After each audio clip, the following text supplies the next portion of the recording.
अभी जल रहा है।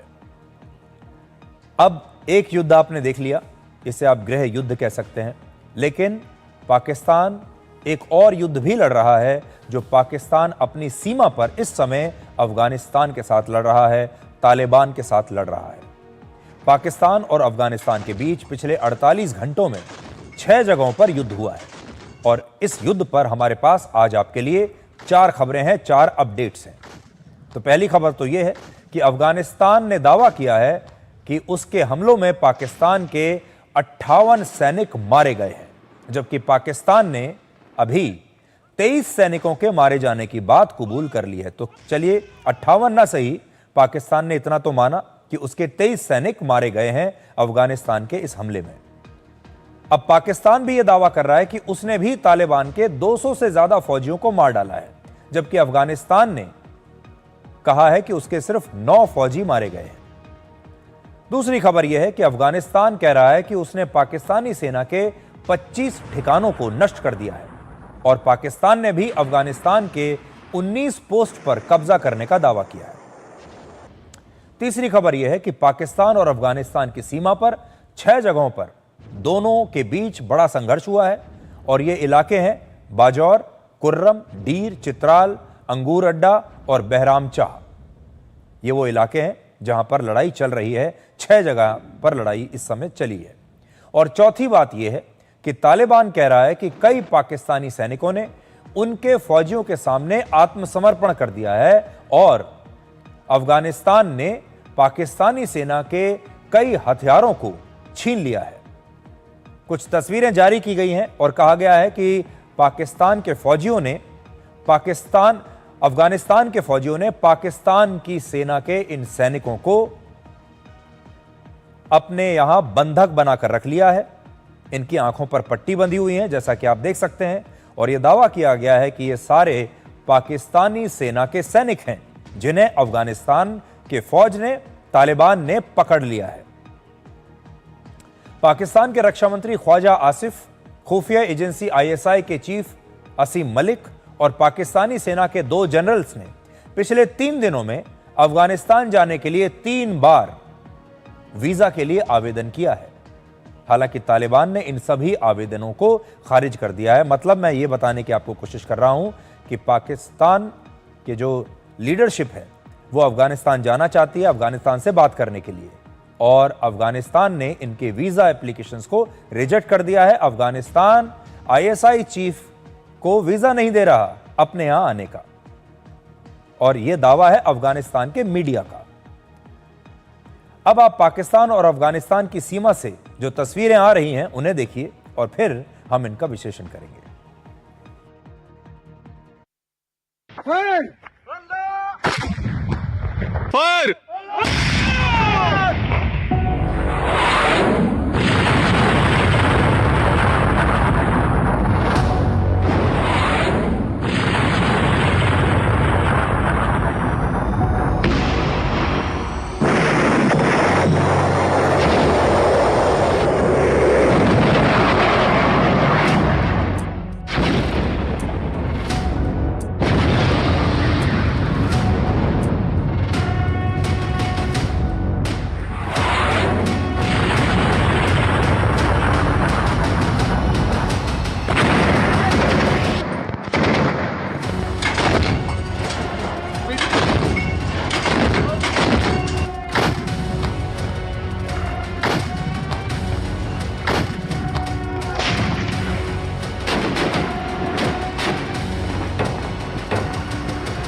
अफगानिस्तान ने धमकी दी है, चेतावनी दी है कि अगर पाकिस्तान ने दोबारा हमला किया तो उसकी सेना इसके लिए पूरी तरह से तैयार है। फिलहाल सऊदी अरब और कतर की मध्यस्थता के बाद यह युद्ध रुक गया है। अब आप तालिबान के प्रवक्ता का बयान सुनिए जो पाकिस्तान पर अफगानिस्तान के हमलों की वजह बता रहे हैं।